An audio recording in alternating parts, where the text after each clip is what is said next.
Are you trying to get your shift together?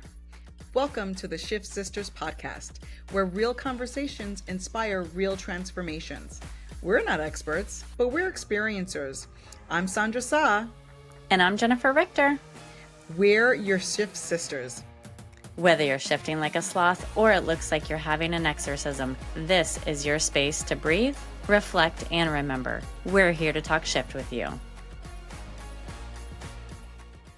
Hey, Shifties. Thank you so much for joining us today as we start a new series on navigating the holiday season. As we know, it's a busy time of year. We are doing the parties and the celebration and family time. And sometimes during this time of year, there are some things that start to bubble up. There are some feelings, there's challenges that start to bubble up, especially when you're in that space with your family and thinking about, memories and things like that. So in this episode, we will take a deep dive into exploration of grief and how that plays a part in this particular time of year and in this season. So I'm really excited about that. So as always, I'm your host, Sandra Sa, and we have my lovely co-host, my cosmic wildfire, Jennifer Richter. Hey, Jen. Hey, girl. And I have a very special guest, a very, very special guest. So our shift whisperer for today is Jenn Cormier. So I met Jenn in 2019. I met her in a creative writing group led by the very talented Ilana Bell, and her group was called Creative Fire Circle. In that group, it was an opportunity for me to explore my writing and my poetry and things. And Jenn was a part of that. And during that time, I shared with the group that I was going through a really challenging situation. My sister was recently diagnosed with a very aggressive cancer. And I was able to use that Creative Fire Circle group to express my feelings, to express my emotions, and to share in a very sacred circle some of the things that were happening. As time progressed and Jenn heard my story, she graciously invited me to her group, Walk Through Grief with Grace. And I didn't know what to expect because, of course, grief was a 4-letter word for me at that time. I was afraid of grieving because it was so heavy and it was like a knot in my stomach. And she welcomed me with such kindness and grace, and she just had her arms open. So I walked a full year with Jenn, and she had this amazing group where we worked on rituals and practices. We really explored grief, and it gave me the opportunity to welcome grief to the table. And I've never, ever experienced that type of relationship with grief. It was almost like fixing an abusive relationship. And Jenn was able to walk me through that. She provided so many resources and supports. And now I have a very healthy relationship with grief because it lives with me. It will continue to be with me. And so I just am so grateful that we crossed paths and that she was able to walk that year with me. And it has just been such a pleasure just being friends with Jenn. So Jenn, I want to welcome you to our podcast. I am so excited about you being here today. And I know I shared some things about you and our relationship, but if there's anything you'd like to share to our listeners or anything else you'd like to add about yourself, please do. Yeah, thank you so much for that introduction. It feels so full circle and amazing that you have started this podcast, that's all about that transitional moment and how do we shift from one way of being to another way of being or one identity to the next, whether that's a tiny, tiny shift or a ginormous shift. And that's something that I think we explored together Yes. in that year-long Transform Your Grief experience was like, how do we go from seeing the pain of loss and grief as something to get over and to fight with and to shove away and to avoid at all costs to, that perspective shift that I was given from one of my teachers, Dr. Lewis, that I pass along to, all the folks that I work with, like Sandra. How do we walk with it? How do we which is how the name of the podcast came about, walk with grief, right? It's like, how do we allow this challenging experience to become a teacher? And how do we see it as teacher? And how do we, and could we see it as friend? Because sometimes, sometimes we start, a learning chapter in our life when we're doing a deep dive, we're getting our dissertation, we're going to college or a master's. It's like those teachers can be stern. The teachers can be challenging. They can challenge us. Like some of the best teachers, I think about my black and white photography, and we can talk a little bit about the arts too. But like, I had a professor, and you would think photography would be this easy course in college. It was the hardest course. I mean, I was in the darkroom for 19 hours straight, right? When I got an A, like I earned that A. So I think about, grief as teacher. And then we have teachers in our lives that if we keep with them over time, they become more like mentors, and then they become more like friends. And then we have, 20 years later calling over to dinner. Oh, hey, here's my, and they'll call us friends. So I think that that's a really beautiful thing you're pointing to at the beginning of this call, is that grief can really it's going to be with us for our whole lives, and it can be our friend and go, just like other parts of our healing journey, just like pleasure and gratitude and celebration and honoring, that grief experience is just, it's interwoven in us, and it doesn't need to be an enemy.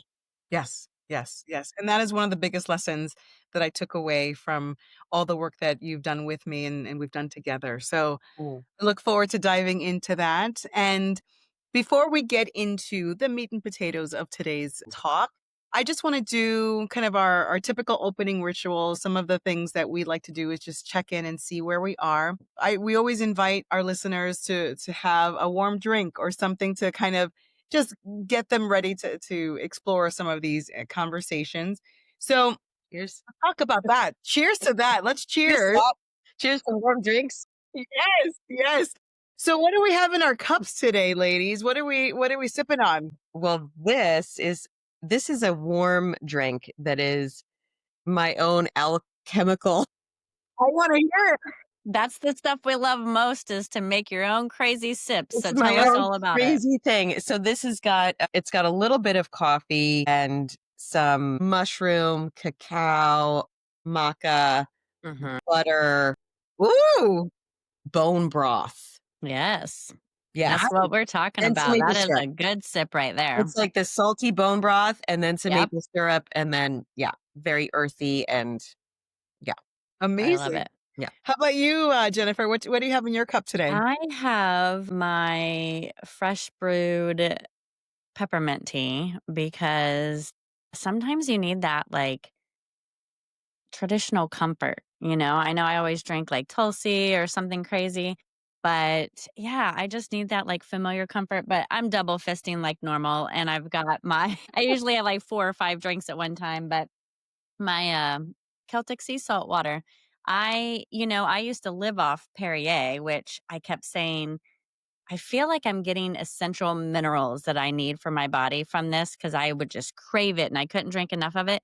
And ever since I started leveling up and trying something that was a little more natural, Yeah. not in plastic bottles and all of these things, and getting these essential minerals, I actually was almost disgusted after I tried to have a Perrier after that. And I was like, because now with the Celtic sea salt, which it gives you like 70 some of your minerals that you need, I was like, my body doesn't need that anymore. And I can feel it. So I'm so happy that I'm noticing the difference and the change and the hydration.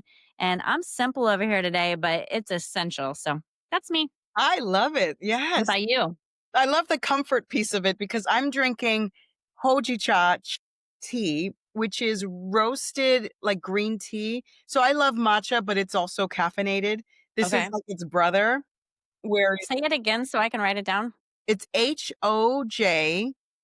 Hojicha, hojicha. And I love it. It's so calming. It's like a healthy, almost like a hot chocolate type, because it's like brownish, as you can see. Mm. And it's just good for relaxation. It's just, I feel really Huh. good. I feel really so Jen, we have these sips. We try different recipes. We're gonna share them with our listeners just to give them sometimes it's just fun to change it up and to have something a little bit different. So that's one of the things that we do every episode.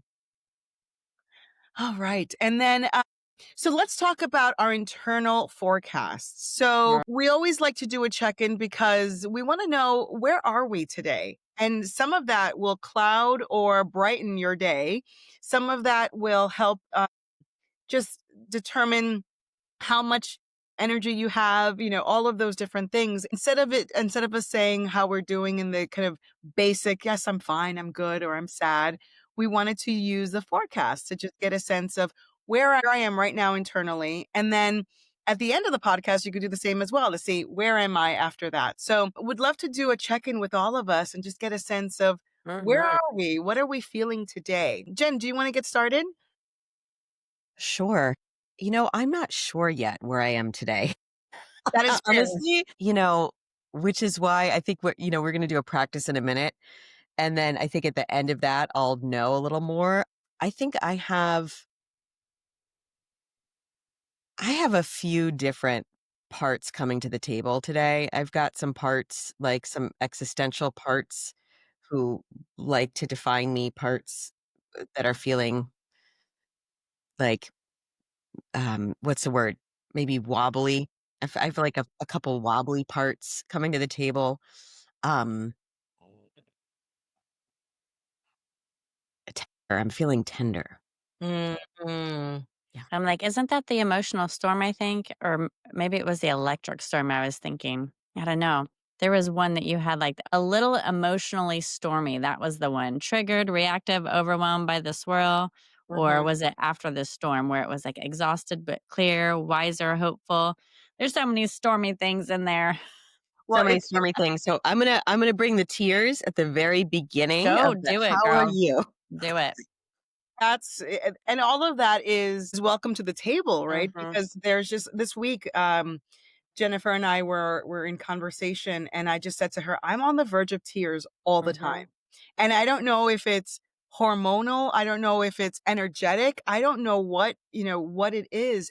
Just and she just said, let it go. Like let whatever it is, let it be. Let it sit in this space with us. Everything's allowed. Yeah, How Yeah. about you, absolutely. Jennifer? What is your check-in for today? I am actually mostly sunny, feeling steady and hopeful and open. I have been just doing a lot more of our own shift work and activations and practices. And because, we're here to like practice what we share, because we're doing the shift work with everyone, because we are experiencers. And I'm just so grateful. I'm not angry that I didn't start it sooner. I'm just so grateful that I have it now and that it's making such a quick and noticeable positive difference in my life because I've been able to show up better for myself Yeah. first and foremost. Mhm. And then that leads to everybody around you. And so I just feel so proud of myself. Yes, yes, that's a good check-in. I'm in the also like mostly sunny, and I'm mostly sunny because my heart is thrilled to have Jen on our call today. And I think I've had a rough week, and this week has been incredibly rough, and something happened. I don't know. It just feels like energetically, I took a sleep one night, and the next day I said, okay, I'm shifting. And I don't know where that came from. I don't know if I had supports from the other side, during sleep or whatever it is during that rest, but realized how much I needed rest this last week. And Rest in your soul, though, yeah, too, yes. not just physical rest. You needed it deep. And I had shared even some of my dreams with you, Jennifer. We Mhm. talked about, Jen, some of the dreams that I've had. And I know, Jen, you do a lot of work on dreams as well. But some of the dreams were like giving me some of the things that I needed to hear, Mhm. and now I'm sitting with that. So it has been a very electrical and stormy week, but today is a sunny day for me. So that is my check-in. Good. Now, before we get into our breathing exercises, there is one more ritual that we'd like to kind of engage in. So, Jennifer, I know you are my essential oil queen. So, can you share what you brought to the conversation today? Yes, so I always like to pair it with our talks or our forecast because I've been, using oils as like medicine or as support for the last 13 years since I was introduced. And today I've picked Breathe, which is a respiratory blend. And it may seem peculiar because when we're talking about grief, someone might think you need lavender to calm you or something like that. But often when someone is experiencing grief, they experience feeling constricted Yeah. in their body in a number of ways. And this helps. I'll read to you what our respiratory blend helps with emotionally, not just when someone's actually having restricted breathing. A respiratory blend addresses the inability to let go of grief and pain, which I personally don't think you have to let go of it, but that's a whole nother story. The individual in need of respiratory blend struggles to breathe and literally feels suffocated by sadness. The lungs and air passages become constricted, preventing air and emotions from releasing. The root of this condition is feeling unloved. The individual grieves the love they never received. They often shut down due to fear, not knowing whether the love they need will be there. They distrust whether it's safe to open and take in life. Respiratory blend encourages individuals to release grief and sadness and to receive genuine love and healing. Respiratory blends also support individual relationships with spirit and deepen one's connection to life. They invite individuals to let go, breathe out, and receive to breathe in.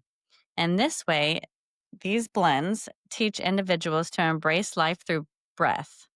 Respiratory blend imbue individuals, again, another word I don't know, imbue individuals with the courage of fully open. So what does imbue mean, Sandra, my Uh, dictionary queen?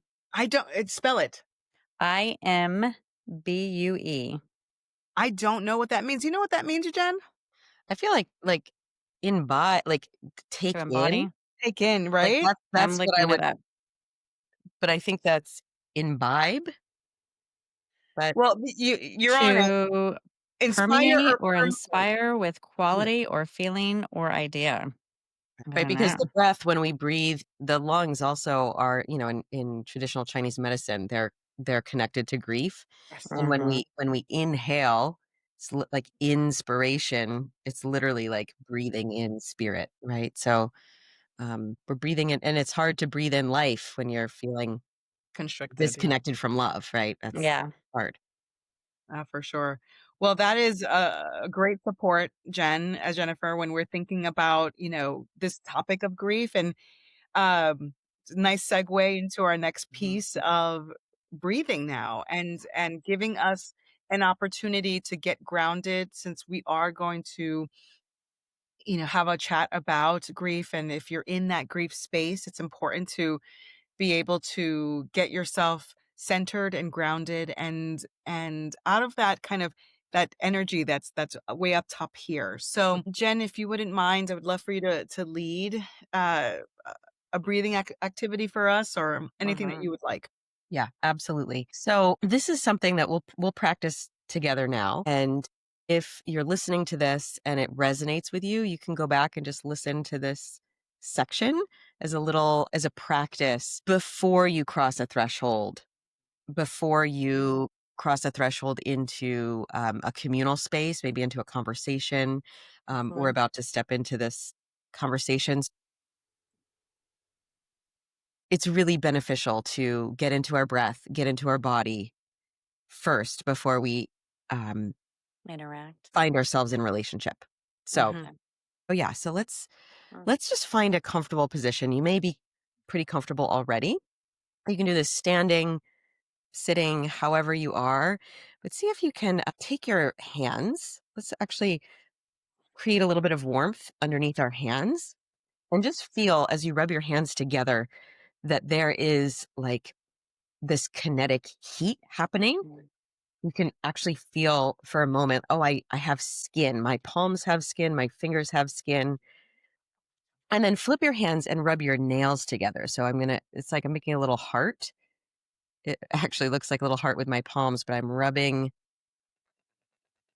4 fingernails back and forth against the other 4 fingernails. And this creates kind of a different sensation, right? Mhm. We're just kind of creating some energetic charge between our hands. And then if you bring your hands apart, you may notice maybe a few inches, 2 inches, up to 6 inches. You can notice some tingling, perhaps, some kind of sensation between your hands. Just noticing that. And then taking a breath, noticing that you are breathing in this moment.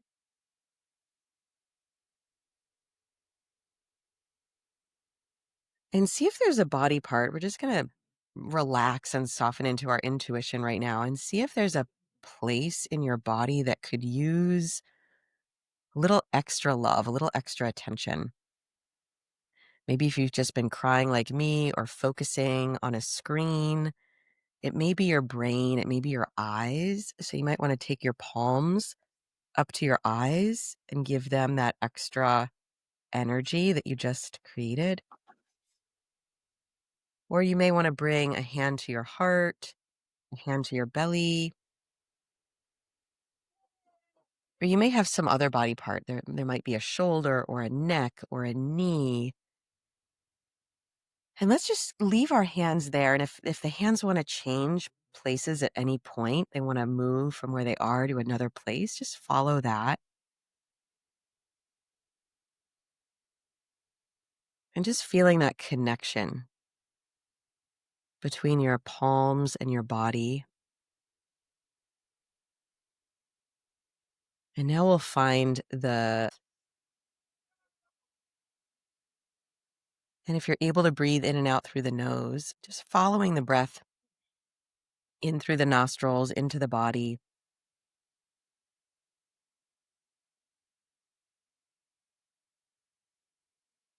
And just notice, is the breath moving the body at all? Is it shallow? Is it deep? Is your chest rising and falling a little bit? Is your low belly expanding and softening with your breath?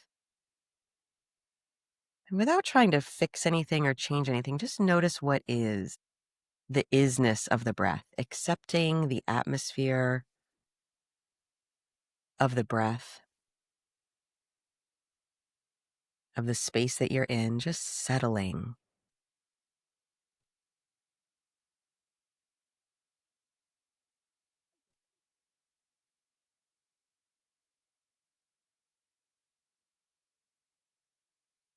And then from this place of welcoming and ease, you might notice there's just a natural deepening of the breath.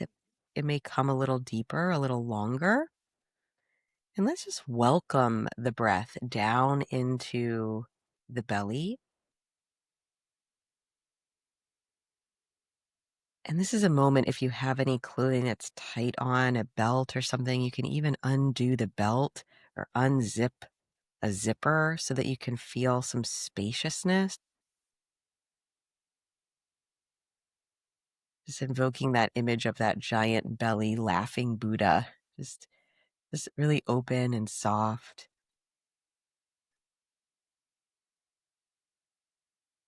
And you may feel that there's some tension in the pelvis. You may notice some tightness in places. And just welcome the breath into those tighter spots.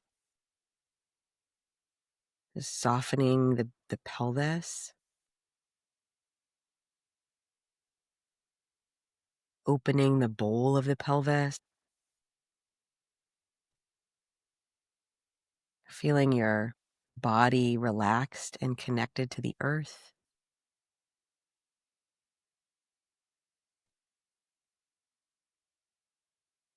And then bringing your attention to the heart nestled in between your 2 lungs. And as you breathe in, feel the lungs get bigger as you breathe in. And as you breathe out, feel how the lungs soften. The skin on the chest softens, the sternum, the breastbone softens. Let's just take a few breaths, noticing how the heart receives a hug from each lung as you inhale. The lungs get bigger and feel like they hug. They're hugging your heart. Your heart gets a massage when you inhale. And as you exhale, feel the heart can open as the lungs soften. So there's this beautiful relationship between the lungs and the heart.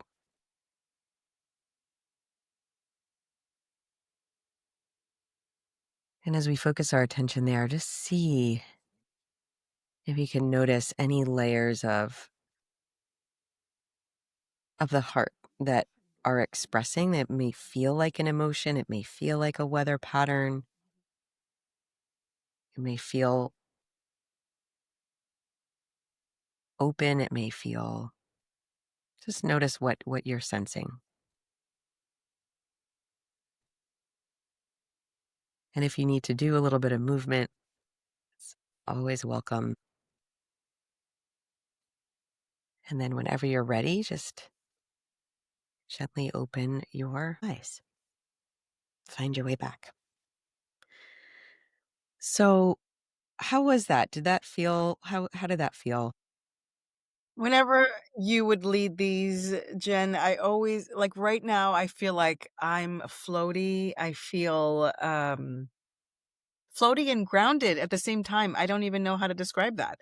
Um, and just a bit more center and clear. Mhm. That's how I feel. How about you, Jennifer? Makes my I think, like, I feel organized Mm. in an emotional standpoint because I know that I hold Oh. different emotions through my organs, right? Everybody does. Mhm. But, like, when I was reading that and thinking about letting love in and grief, which I have a completely different, um, uh approach or experience, I guess, to bring to this conversation today. Mine's different than some of yours, but I felt panic instantly thinking about letting love in and how blocked I have been. And instantly I'm feeling it in my lungs. And I'm like, oh, it's probably just because I use the oil. And I'm trying to rationalize it. And then I'm like, no, stop trying to. If that's where you feel it, then you feel it. Stop trying to reason it. Just feel it Mhm. and let it do. And then, like, as I'm doing this, I can even feel it almost coming out my back from the lungs of that portion of it. And Mhm. then I feel like the need to move. And it feels like for me, it was like organizing things and putting it in the place they need to be in. I love that you said organizing, Mm, and then you talked about your organ. Like, I feel organized, and then you talked about the interesting. organs. I was like, wow, I never heard the word organ in Mm, organized. Like, so yeah. interesting, right? Yes. Mm. How about for you, Jen? How are you? What's your check-in? Uh, I I feel there's like a sense of it's like the sun just gently came out of the fog, by the Mm. end of that. I felt there's just a new sense of spaciousness by taking that time to really feel the relationship of my lungs and heart. So I'm feeling an openness now. And Yeah. man, the sunshine after the rain is like no other Yes. sunshine. It's Mhm. crisp, it's gentle and warming all at the same time. It's the best type of sunshine, I think. Mhm. And the smell of it too, right? Like it's so cleansing. So Mhm. thank you so much, Jen, for leading us through Absolutely. that. And I agree if our listeners want to just, listen to that portion to just get into that space, especially during this season. I think it's an amazing way to really check in with where you are and to get yourselves in that space. All right. So we're going to start talking shift, as we call it. And we have a few kind of questions to explore around this topic. So, one of our goals is to really bring grief to the table to discuss it, to demystify the concept of it, to really understand what it is. And during the holiday season, and in your work, Jen, with folks and grief, have what are some ways that we see it kind of manifesting? How do we see grief expose itself during especially this high energetic time of year? So what types of things do we typically see with that in your history? Yeah, I think that it expresses differently in each person. So it's a Yeah. little hard to know, everyone looks a little bit different and everyone goes through the experience in their unique way. Mhm. So I feel like it's a little hard to put it in a box.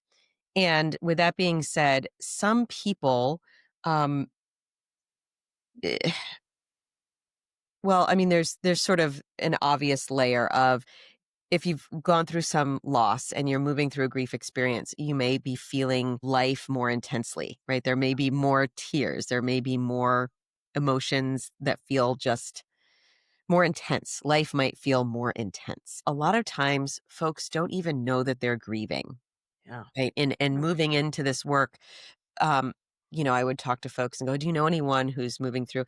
No, I don't know anyone that's going through grief. A lot of people are like, I don't know anyone. And I'm thinking, gosh, I don't know anyone that's not moving through some kind of grief. So sometimes we might not even see it in ourselves. Like, oh, you know, I didn't have any major loss recently, but we may be moving through some layers of grief and we don't even know it. And it may look like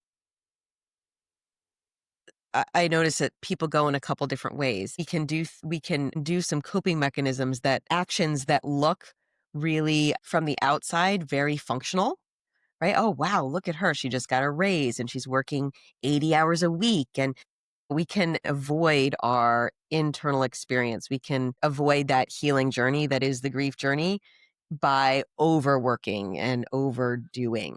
So it may look like someone who's, wow, she's really thriving, but it's really like avoidance, right? Overworking as avoidance. So that's just what came to mind. Also, it could on the flip side, right, look like depression, where it's Right. like I'm not doing anything. I can't get out of bed. Mhm. I'm not functioning, right? So it could look like depression, right? Yeah. Or anywhere in between. I'm so glad you brought that to the to the conversation of the overworking, because that was my experience. Like, I kept myself incredibly busy. I wanted to host the holidays. I wanted to make the turkey. I wanted to do all these things, and I was beyond exhausted because I was fighting against the natural feelings of grief Mm. and doing all the things, right? So all of my energy was depleted because I couldn't stand the feeling. I could not stand it. And everyone's like, "Well, she's doing so well. Look, she didn't, she's doing so great, and she's really thriving." But I was exhausted. So, and then, obviously the depression piece, when that hit, it's just you can't even, it's like hard to breathe. It's hard to be in that space. Yeah. I think it's important to that's a phrase I've been hearing for the last couple years, all the things. Mhm. Almost every woman that I know, like quote unquote high achieving successful women, like, yeah, I'm Yeah. doing all the things. I'm doing all the things, especially in the entrepreneurial world. And we're really rewarded for doing all the things. Yes. Mhm. Yes. And so one of the foundational pieces of my work with folks is how can we do less? Mhm. Yes. Which Yes. is a fundamental teaching that my grandfather tried to teach me in my 20s when I was like, "I'm doing this and this, and I'm in this club and this class," and that. He just looked at me and was like, "Jenny, do less." And I was like, "What? What Yeah. is he talking about?" Like, that just seemed like the most ridiculous statement that I could ever hear is do less. I was like, "What is he?" And I grew up in New England, and all of my other family members, you come back from college, or I lived in New York City after college or whatever, come back from an international trip or a job. How you doing? You keeping busy? Those were Mhm. like the two questions, how are you Mhm. doing? Are you keeping busy? They just went together. And the only answer was like, yes, yes, I'm keeping busy. Like, no one actually wanted to know how you were doing. Like, you just say, fine, keeping busy. Mhm. Yes. You just keeping busy. So there's something, and on the flip side, there's folks that say that that's like a magical ingredient to moving through things is keeping busy, stay in Mhm. action. So, I'm not saying anything is right or wrong. And one person's, it's just like if you have a toolbox full of healing tools, one thing that's working really well for one person is not going to work for another person. It's going to Yeah. be detrimental, right? Mhm. So, just holding all of this lightly. Because so for you, maybe doing more is healing for you. Right. Right. And and what's the quality of our doing too, is the quality of our doing frantic and exhausting us? Like what you were saying, it's like I was doing all the things everyone saw I was thriving, but I was really depleted and exhausted Mhm. versus, if you were stepping into maybe the creative work that you and I did together. It's like, Right. okay, now I'm painting or I'm writing and that's like I'm doing, but it's giving me this life force energy because I'm really aligned with my soul or with my creativity. So it's like a different type of doing. And that's, yeah, kind of one of the things that we've been working on with protecting our peace and learning that emotional economy, right? And all the different energies, your spiritual energy, your mental energy, and things like that. And like, where are you investing in? Where are you in the negative bank Mhm. account, so to speak, in those? And so that's interesting. When you work with folks, do you kind of take like an evaluation of those energies to help them navigate which ways will serve them best in creating a seat at the table for grief? Yeah. So, there's a way that one of the fundamental ways that I see things is um in a directional fashion. Mhm. So, most cultures around the world have a relationship to direction. Right, Mhm. where we have the direction that we have cardinal directions, right? You're navigating a ship on the ocean.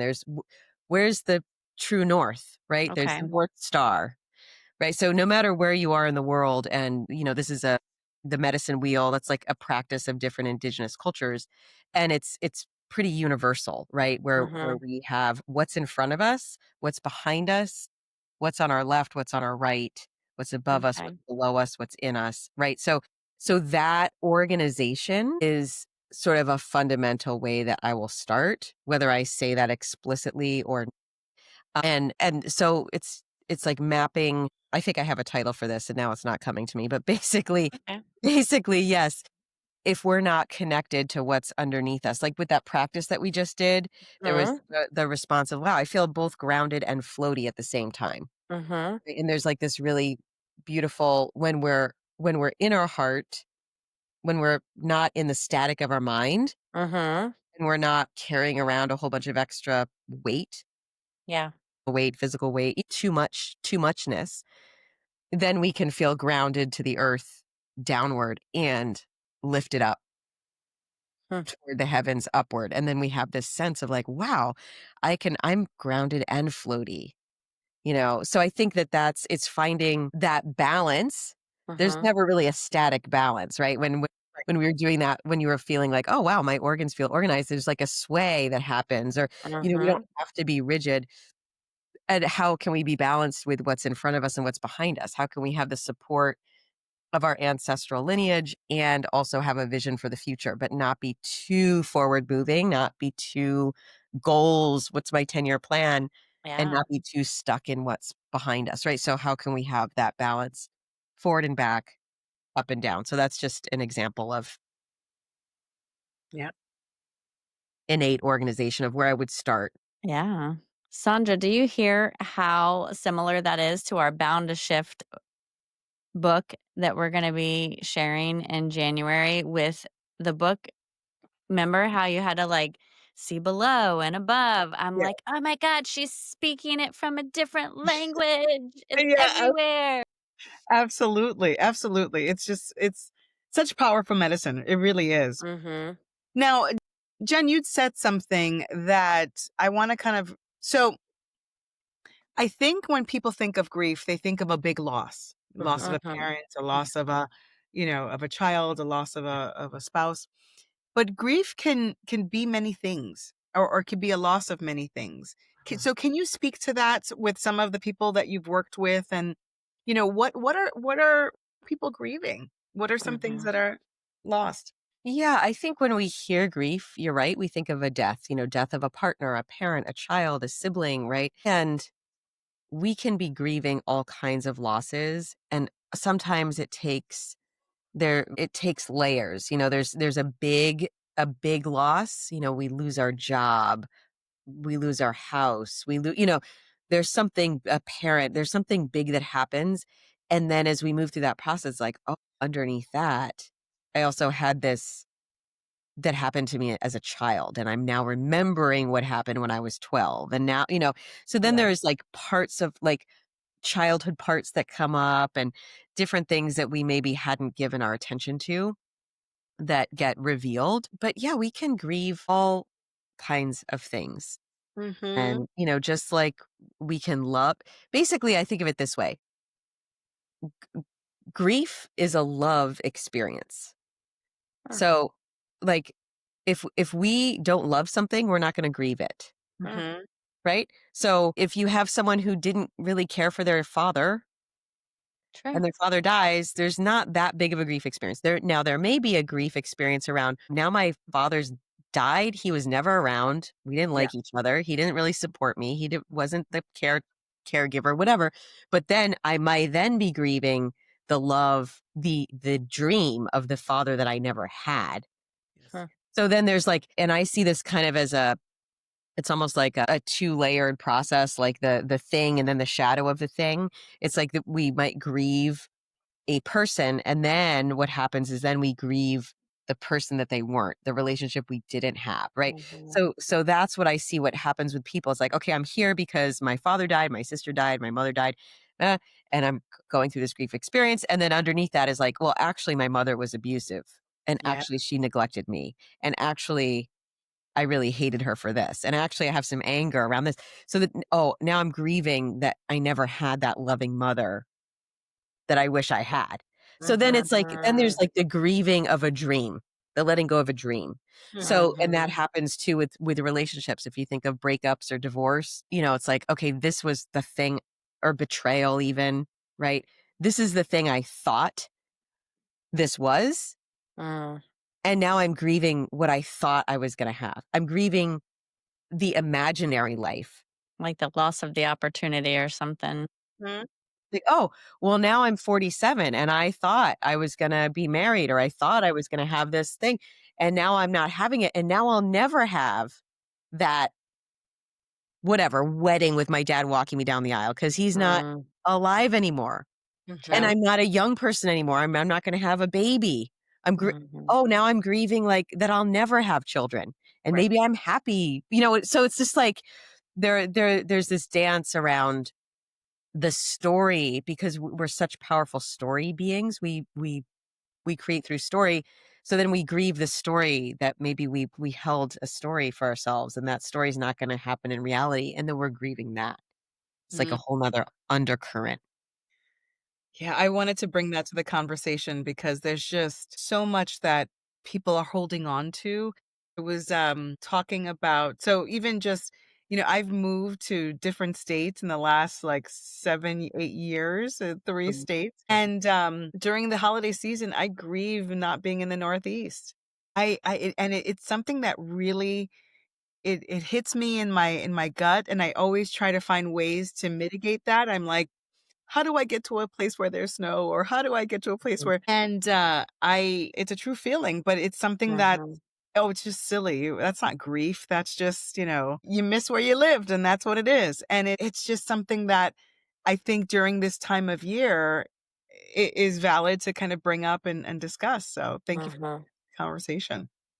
The word that Brene Brown taught me, Mm. I learned it listening to her speak, and I just want to point out sometimes our vocabulary is so not matching Yeah. in capacity of like like our feeling state, which is why I love that, like this whole weather idea of the weather, right? Like, well, what, maybe there's not a word, but I know for me growing up, I didn't have those like feeling words. Yes. You're either good, you were busy, you were fine, you were tired, you were angry, you were happy. That was it. There was All no the other nuance. superficial things, yeah. Right. So one of the nuance kind of words that I learned recently in the last however many years from Brene Brown is bittersweet. And it's Mm. like, oh, I love that word because there's so many moments that are bittersweet. The holidays are here.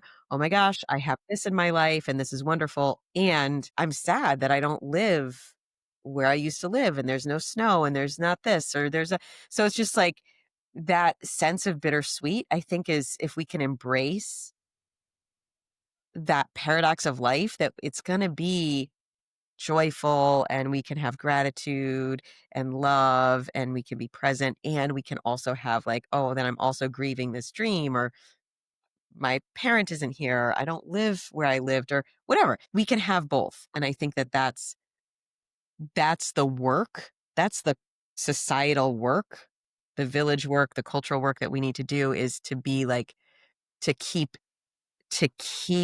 holding the two things because that it's a much less violent way to be Yes. internally and Yeah. externally, right? It's like you're this or you're that. You're on the right, you're on the left. It's the good or it's bad. It's like very, very basic to be like good and evil.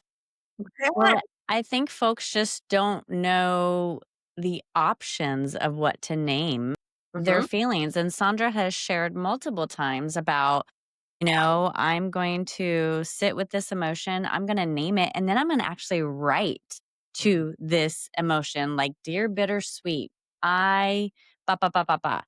And, bittersweet is such a perfect term for the two blended emotions, but it's not something that would come to mind.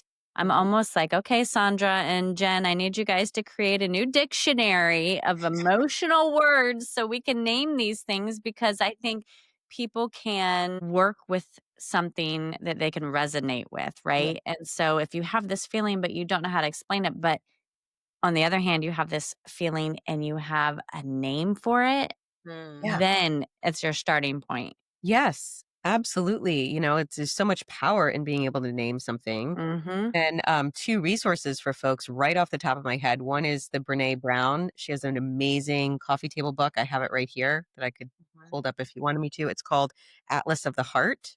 It's a Mm. gorgeous cover with, I mean, beautiful hardcover coffee table. And she has all of these and, goes through the differences between nuances of words. It's Oh, really gorgeous. great. It's gorgeous. Thank you. So I highly recommend Atlas of the Heart, Brene Brown, and then a simple resource that I give that I recommend for all my clients and everyone I've worked with is the nonviolent communication. Marshall Rosenberg has a list of feelings and needs. So you can just look up NVC, which is nonviolent communication. He wanted to call it compassionate communication, but the nonviolence stuck. He didn't want to have violence in the word, but um, the the basic tenet of that piecework is you start with yourself using I statements, understanding that every human on the planet, from presidents to garbage, handlers, everybody has the same needs. Yeah. The need list goes way beyond food, water, shelter. Uh-huh. Need to be seen, the need to be heard, the need to be understood, the need to, and you're like, wow, look at all these needs. And then the feeling words, they're quote unquote positive feelings like happy and peaceful and, the feelings that we kind of want to feel. And we feel those when our needs are being met. And then we Mm. have the feeling words that are like, angry and irritated. Okay, I'm feeling those because one of these needs over here is not being met. Mm. Then it's like, oh, of course, I'm feeling irritable because my need for time and space or understanding or whatever is not being met. So you can kind of look at those Yeah. and there's, it's definitely not exhaustive. It's not a full list, but it's, a page full That's of, awesome. words and you can go, "Oh my gosh, I never even thought effervescent was a word," Someone used that about me once. Yeah. So Had to look it great. up. You're like, "Oh, okay, I'm feeling effervescent." Okay. So I think that you're right. The more we can get nuanced with how we can communicate in words, the more that other folks, that helps us to understand and other people Yeah. can understand us Yeah. more clearly Thank too. you for all that. Yeah. Wow. So thinking about the concept of bittersweet, so Yeah. holding the two spaces Yeah. during the holiday season, I think in my experience, in my past experience before working with you, Jen, um, grief was kind of tucked away and we had Christmas and we had Thanksgiving, even though I was grieving my father or I was grieving the, folks in my thinking about this holiday season, how can we incorporate those two? Yeah. how can we find gentle ways to honor loved ones or things that we're grieving in this time and be in those two spaces? Is there any Mm. thinking about some of the different cultures or ways that different people express their grief during the holidays? Do you have any thoughts or recommendations on that? Yeah, the very first thing that comes to mind is to create space for all of it. So that might mean physical space, and that Mhm. might also mean time spaciousness. Wow. So, for example, if we have a really packed schedule where we're going to go from this event to this event to this, then we have to prep for that. There's not a lot of space in there if we have big feelings come up Yes. to Mhm. be able to take, okay, I need to take a couple hours out and go for a walk in the woods. Mhm. I need a nap right now. I'm feeling some big things. I just need some solitude. I need some time in nature, right? So if we can, look and go, let me not overbook this holiday thing. Mm. Let me not overbook. Let me take a whole day where there's nothing on the schedule. Let me make sure if I've committed to bake something or cook something and bring it somewhere, let me just give myself extra time. That's something that's advice I need for myself because I often think I can do all the things in a little bit of time and it actually takes more time. So that would be one suggestion. The other one would be to create physical space. So for example, you mentioned, that your dad had died and Mhm. maybe at a Thanksgiving table, it may go unsaid, right? That Right. this person is not sitting here at this table and they used to. And now everyone's Mm. feeling that absence, but no one's saying anything.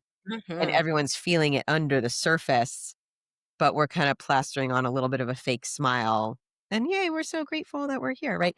And you also may be grateful that you're there, but creating an ancestor altar, Yes. like a space where you can, that is something that traditions all over the world do. Like, how do you answer? Maybe it's with photos, maybe it's with, you know, I have like my grandfather's bolo tie hanging with his photo, my grandmother's necklaces on these hearts I made in Mexico, So, how can you create some space? Maybe it's every day, it's just in your house. Like, now my house is filled, there's altars everywhere, there's stuff everywhere. But it may be for you if you're hosting a Thanksgiving meal and like the matriarch of the family is not present, maybe you leave her seat empty. When you Mm. get to that, oh, who sits in that seat? Oh, it's like after my grandmother died, that was her seat. She sat in that seat right next to the kitchen. Is like, who's gonna sit there? Like, maybe we just leave it empty and we take flowers from her garden and put it there. We take, Mm. we leave her book there that she was reading, or so that there's like a holding of their energy, an acknowledgement of their energy, and honoring that is there, and everyone can go, maybe we don't have to have a big long conversation about it, but everyone can feel that there's an honoring of that person. Or maybe Yes. there's a spirit plate. You put a little plate of food out, Yes. for the spirit of them. So there are lots of ways to do that. So whatever creating space means to you Mhm. for that honoring. For sure. So sunflowers was my grandmother's Mm. flower. So during the holidays or certain seasons, we would have sunflowers in the house, Yeah. or we would play certain music. Cooking is a big part of our traditions in our household. So we would have specific things that we know those folks that have passed enjoyed. Yeah. So, to include into the mix. So it's there have been times where we were all quiet and as you mentioned, we're grateful that we're here and just didn't acknowledge the Mhm. pain. And then, as we kind of grew a little bit and grew a little older, we started to say, okay, let's have grandma at the table. This is Yeah. what we're going to Mm. do. This is how we're Yeah. going to honor her. Yeah. I love this so much because I always wonder, what are other ways that I could honor some of the folks in our lives that are with us in spirit, right? They're not with us in physicality. And, I go through life, like, for example, like my husband's grandmother on my father's side, or on his father's side, Grandma Charlotte, who my daughter Charlotte is named after. She was an amazing seamstress and all of these things. And I signed my Charlotte, up for a little lady sewing class. And I asked Grandma Charlotte, can you join her? Can Mm, you attend with her? Can you guide her and show her your love for sewing and connect with her and let this be your thing together? And I do it in these small ways through communication, but I love the opportunity to also represent a space for them Mm. in our home, not just in our hearts, because it, I think, encourages other people to be comfortable with inviting and remembering they're still with you in spirit. There's Right. that, and you can grieve them in different ways, but you can honor them at the same time. Yeah. Absolutely. Can I add one other piece to Yeah. this? Um, Please. So I also have been officiating weddings since Mm, 2017, and I call myself a ceremonial artist. okay. So it's like it's this creative process. I love to give couples permission to do whatever is unique and authentic for them. And you might bring in lots of traditional elements, but you may do things totally different. And one thing that I bring in almost everyone that I work with, all the couples that I work with, they they have something that I want to say this. People think some parts of life are just happy and other parts are just sad, right? So if you Okay. think of weddings, like, oh, it's the happiest day of your life. Your child is born. It's the happiest day of your life. Oh, your father died. That's the saddest day of your life, right? Right. We like put this black and white on it. And what I want to say I'm bringing up the weddings because so couples will work with me and I'll find out actually both of their fathers have died, right? Mhm. And then we end up okay, doing some grief work around that. Or my dad has died, he's not walking me down the aisle. Or my grandmother just got murdered. My mother is in prison. The person who would have been our best man was killed in a motorcycle accident last Mm, year, right? So all these things, nobody knows that stuff. Nobody like that's not what you advertise when you're out to coffee with someone. That's not what you see in the beautiful wedding. But I know in the back end, because I do this work with people, that every wedding has some grief because Mm. of who's not there, who's not present. What is what's there? I mean, it's a very, I don't know, maybe I don't work with the super young 22-year-old couples, but most of the folks have other things going on. So offering that space to them, both physically, we'll create an ancestor altar at every wedding. So they have photos of their fathers, memory, like a whole table with flowers and a candle and photos. And whenever I suggest, oh, yeah, that would be beautiful. So they do that. And it also touches all the family, the mhm. uncles, oh my gosh, that was my brother. And then also to create space in the ceremony to speak, like, so it's like a memorial to them in the ceremony. We'll thank everyone for being there and then thank, the grandmother that's still alive and that made it and everyone that traveled from all these places.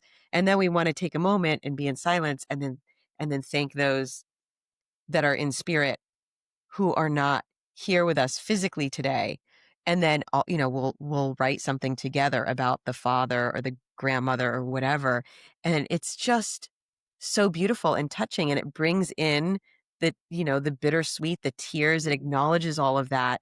And then we can also crack jokes about, when the cat got stuck in the whatever. We can Yeah. also have the lightness and the humor. But I think that that's so important to bring that space into those other places that we might not think as, oh no, it's Christmas and it might be really sad. Oh, it's a wedding. And we might need to create some space for the I was bitter. gonna say it absolutely does create space because it's like calling out the elephant in the room, and it's giving everybody permission Yeah. to talk about it and to embrace it and to love it. And yeah, I love that.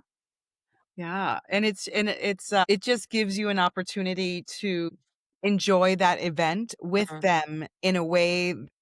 If they weren't acknowledged, it would mhm. just be so they're not physically, I'm sorry, they're there, but in a way that's going to really honor, those for them and then the family as well. So I love that. Mhm. I really love that idea. Yep. So if we have someone in our lives that is experiencing grief and need that extra support, Mhm. I remember when Michael is my husband and I was engaged previously. And there was a lot of things that happened in that situation, and we were not to get married. So it was a big transition for me. It was a huge shift for me, and I was grieving that time. And I had a friend who saw that I was devastated. I was like, the rug was just pulled from under my feet. I didn't know how to process all the things that I was processing. And she just said, "Are you available? Can I just come over?" And she came over and she sat with me. We sat across the street at at a park, and we literally, it could have been like 5 hours. I can't even tell you the time, because but I felt so loved, and I felt so held, and I felt so supported Mm. when I didn't know what I needed at that time. Yeah. And I was getting the text messages like, "Are you okay? How can I help?" And I couldn't even breathe at that time. Yeah. Yeah. So thinking about, folks that may be in that space today, and in this month or in this holiday season, is there any words of advice to share with those who are around them, and what we can do? Yeah. 100%. What's coming to me that feels so powerful is be a mammal. Ah. So, what I mean by that is a lot of times we are using our human thinking brain to like, how can I fix it? What are the words I can say? Uh-huh. How can I show up? We're like thinking really hard about what's the right thing to do. And I want you to think about like mammals like elephants, right? What would an elephant do? Like they gather around their loved one. If there's an elephant that dies, they come around and they're physically together. So Mm-hmm. just how could you support them with your body, with your presence? That is what I want to say because I'm also, an embodied person. I've got a dance background and a body work massage background. We need touch, we need presence. And it Yeah. doesn't necessarily mean, oh, I have to go massage my aunt's feet or something. Just like what Sandra shared, there's my friend came and we sat on a bench side by side. I had the same experience with a friend when my dad died. She showed up and it was like she's an educator and it was in the middle of finals and she didn't have the time, but she came anyway and she just sat next to me and put her hand on my thigh. And that was it. Yeah. So Yeah. powerful.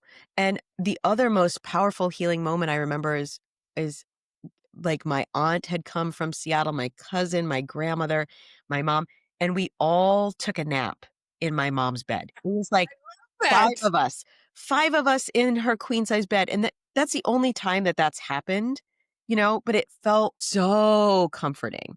And I Mm-hmm. think in our lives, what's happened, and especially, I don't know the experience for folks that are even younger than me today in their 20s and 30s, but we've become so screen oriented, so Mhm. mind oriented, and for young people they think of touch as just being a romantic or sexual thing, but we need touch. So how can we just and it may just be sitting there like, do you want to close? I was just Mhm. watching a movie with my son and he's 10, so he's trying to like get away, mom, but just like how, leaning into each other, watching a movie.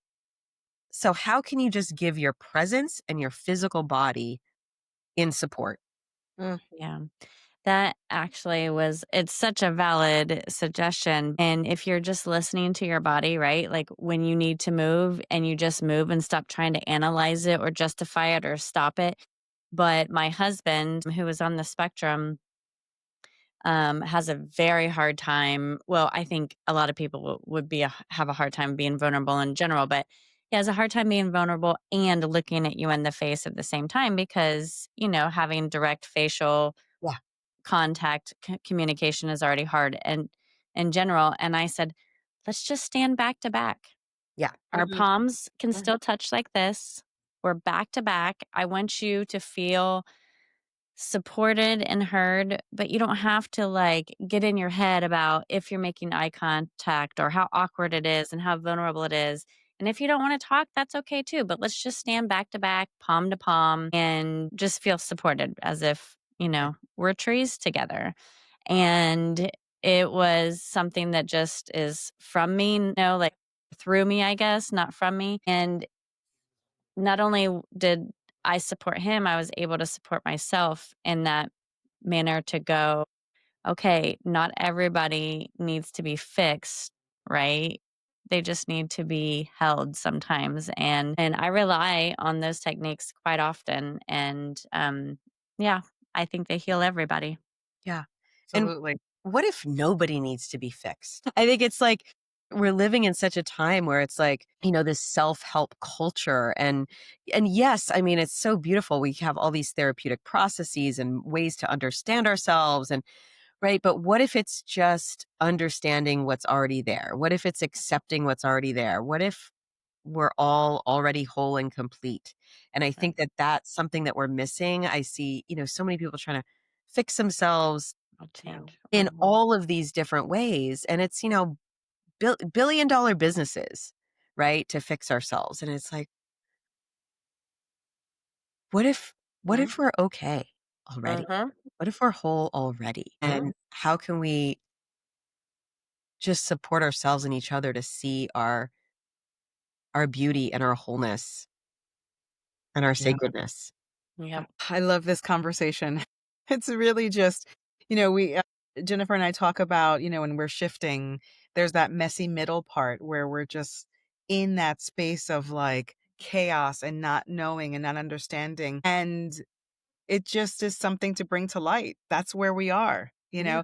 I'm going through perimenopause, right? And I'm going through a lot. And I don't, yes, I would love to feel better, but I'm also like, let me transition and let me transition gracefully and have my moments and now need more or want less or all of those different things. And so it's just it's such a great concept of just, you know, do we really need to be fixed? So Mhm. Yeah. And that the transitions, like they can be messy and wonky and feel yeah. all these things. And that's all okay. And that's all part of the process. It's like, if you watch a butterfly go from caterpillar to, there are all these different processes coming out of the chrysalis. Like none of it is broken. It's all, it's The not like, oh, well, process. it's not a butterfly yet. It's not, it's just, Yeah. it's just part of it. It's part of it. Yeah, Yeah. you don't go and rip open the chrysalis and try to hurry up and force it out of there because it's not going to be fully developed. You have to just let things take its. Yeah. Yeah. So, one of my final questions is in this time thinking about folks and needing that support, Hmm. what kind of practices, maybe even self care practices, would you recommend for someone navigating grief during this time?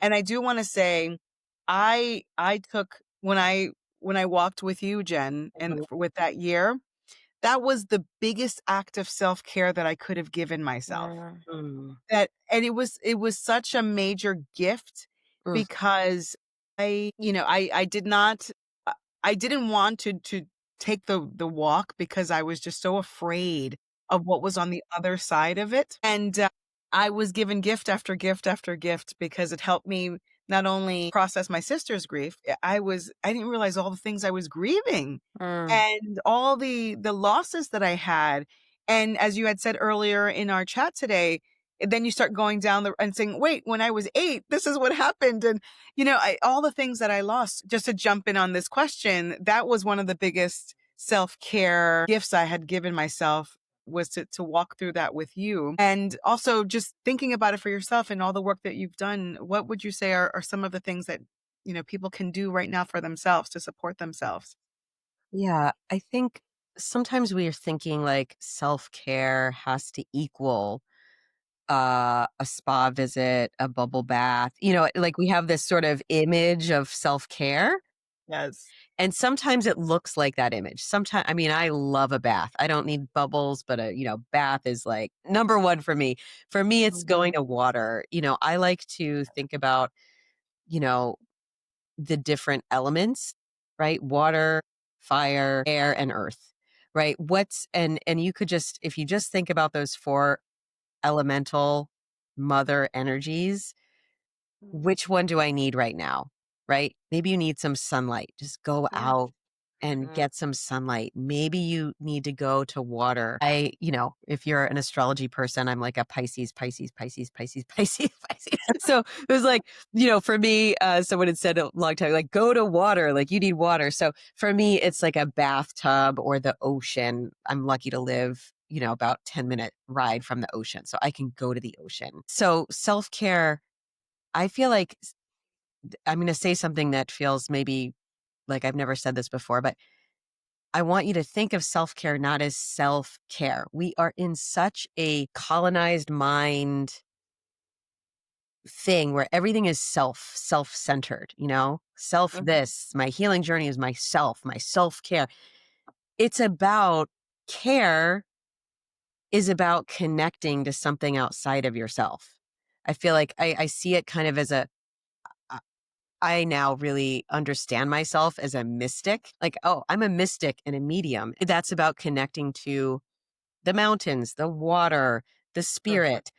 How can I connect if we are in a place of exhaustion, if we are in a place of pain, it's probably because we're not connecting. We're like disconnecting from those sources of life force energy and love, right? So if we're needing self-care, let's think about it as relational care. I need relational care. I need to connect to, and it might not be human people. It might be the water, the sun, go out and get some fresh air, ride on your bike, get the wind in your face, do some breath work, go put your back up against a tree, go walk on the ground, right? Connect to nature. And Mm. that is a form of self-care, but it's about connection. Yes. So see the self-care as a type of connective care, relational care. How can I put myself back in the web of life?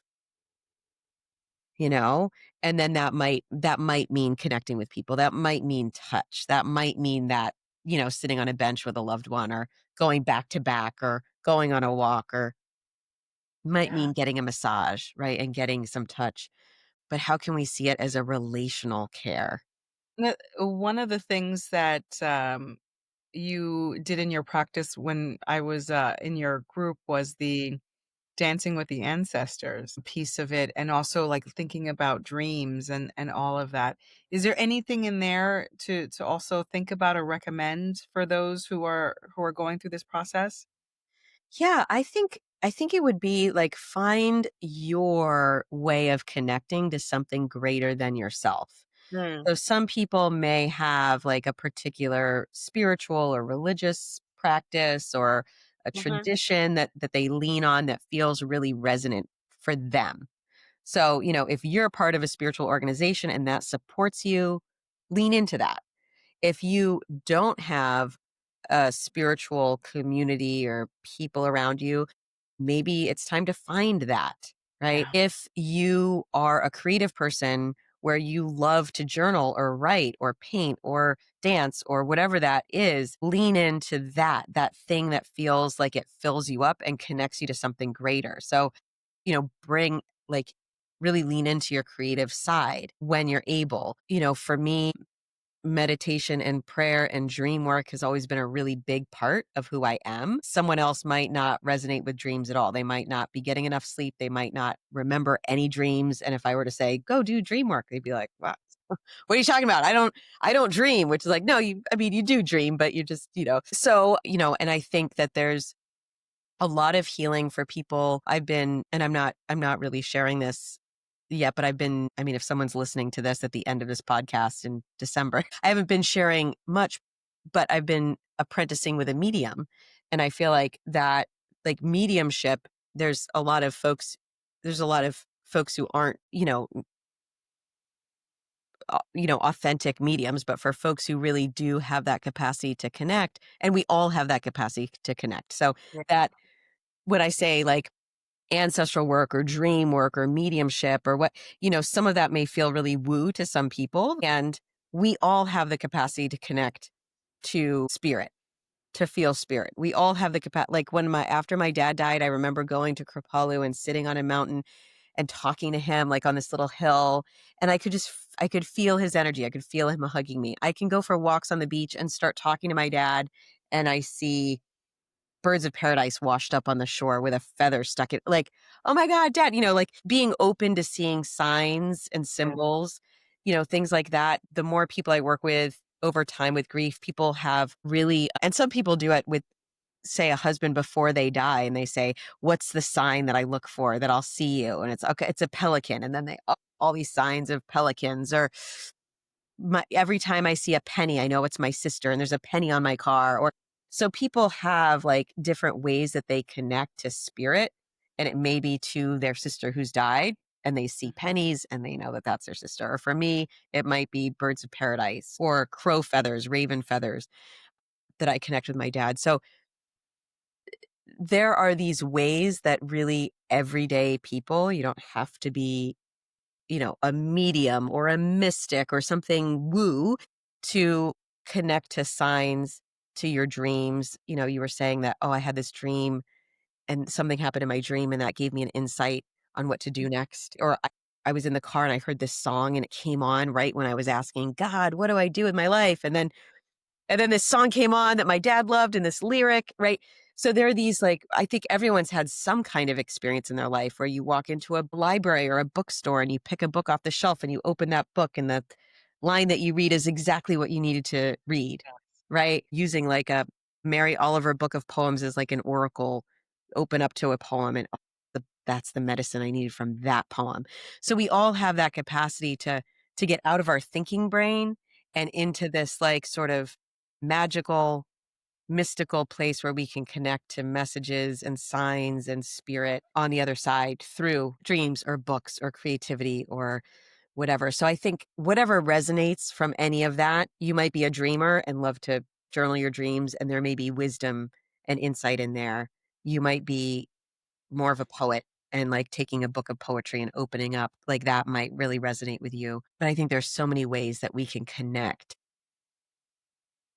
I have a follow-up question for that. I've experienced quite a few close people to me that have been so deep with grief that they are like angry that they're not seeing the signs, or they're almost like even more distraught because they're not seeing the signs, or maybe it's been a long time since they've seen the signs.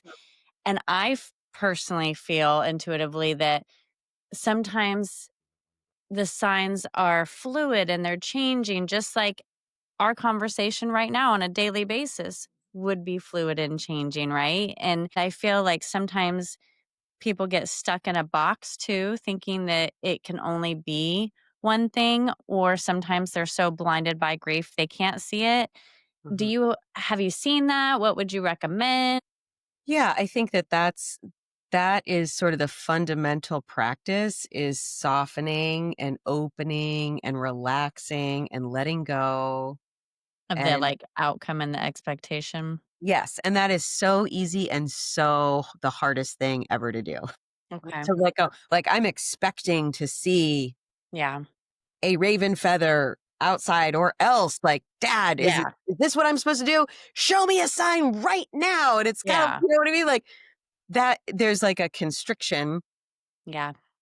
of expectation around that. And just simply having an expectation is enough to constrict our capacity to be present and see what's in front of us. Mhm. So it's a really hard thing to do because we're educated in our world to have a goal, meet it, have an expectation, go for it, cause, effect, like I should see Yeah. it, like the way I expect to see it. But it's a really letting go is hard. And that's Mhm. part of the process. That is part of the grief, is letting go. And it sounds like those people, it's the easiest thing and the hardest thing. Yeah. Mhm. And for shifties out there, it's not letting go of your loved ones. It's just letting go of the strict, rigid expectations and just being open to letting them come to you and speak to you in all forms. So, Wow. Yeah, and I think that it's so what happens, I like to see it as, if we see the system as innately, there's energy flow, right, in the body. If you go to acupuncture or something, mhm. there are all these meridians and there's energy that flows through the meridians. So there is, or if you look at a river system, right? Rivers right? Mhm. There's a whole water system that flows. And when we have this expectation, it's like putting a dam in the river, or we have this. So it's like, how can we open up the flow? You're always going to have that love for the person. They're not physically Mhm. there, but your some of the healing around the pain of loss is like letting the flow of love still be there. So I Yep. think that's a lot of the things we've talked about, whether it's through your dreams or signs or ancestral work or mediumship or any way that your or creativity, it's Yeah. letting your love still have a place to flow, right? And that your love will be everlasting. That person will live with you forever in the love, but then it's going to look different. You don't have their physical body, but you're writing poems and you're doing dreams and you're right? So that there's still the love Yep. there. Yep. Your interactions and relationship just changes a little. It's just Yes. yeah. A different plane. What a wonderful conversation we are having around grief and supporting those during the holiday season.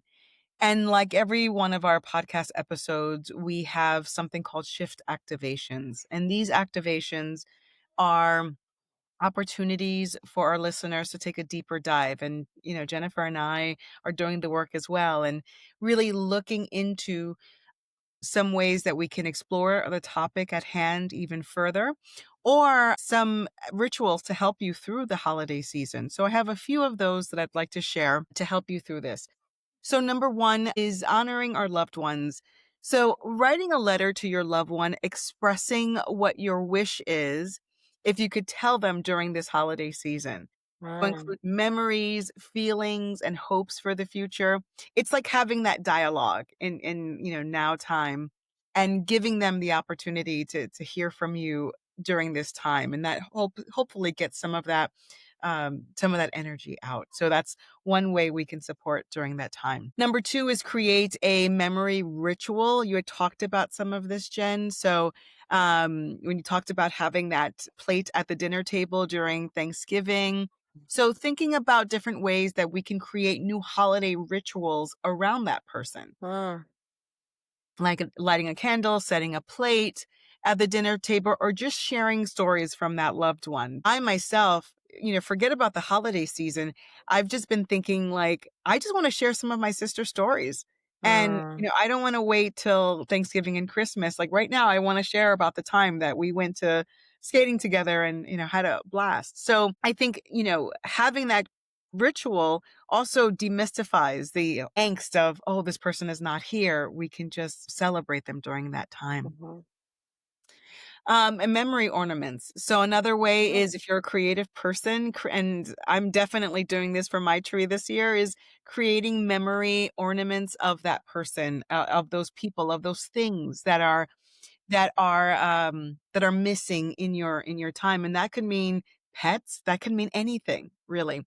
So creating that, it could be with, scraps of some of their clothing, it could be photos, it could be sayings, poems, whatever it is that you feel resonates with that particular person. So sharing that. Another way is gratitude in the midst of grief. So sometimes when you're in that space, you're just so consumed. And I think there are times where I remember when it was at my father's funeral. We were in the funeral home, and my brother and my sister and I they had like a basement area, and we were just exhausted we were crying, we were so upset. And we had this joke about my father. And we had made and we said, thank God he was like that, because now, we're the ones that are carrying that tradition kind of thing. So we sat there, even as Mm. kids, having this kind of gratitude moment in the midst of grief, because there's so much that you share. There's so much that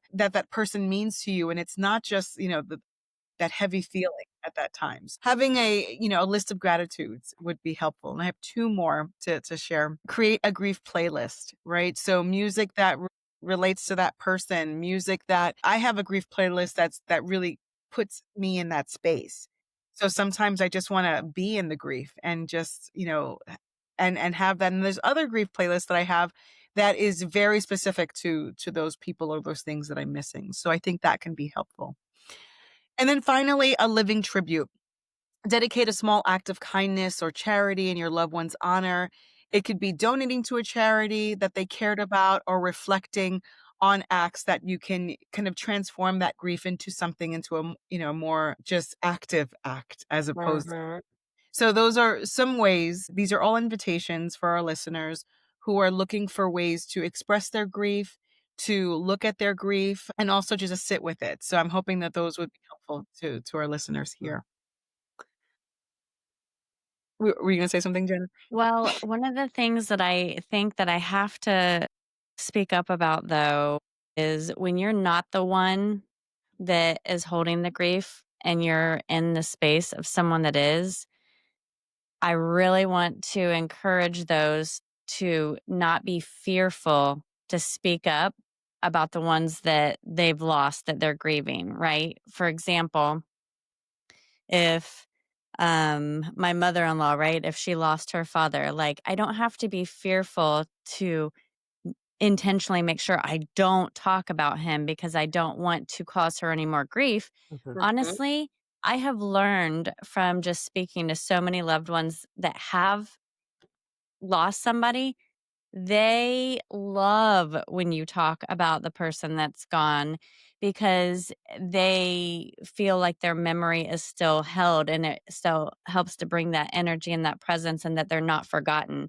And so many people just don't want to bring it up because they don't want to hurt someone's feelings. And honestly, not talking about them does hurt their feelings. Mhm. So go ahead and say, um, like happy holidays and I just want you to know, like, I'm thinking about your father this Christmas season and I believe he's here in spirit. Or you can tell a funny story or something like that. But even if you're not the one in grief, you can still help um, bring the energy and spirit that way.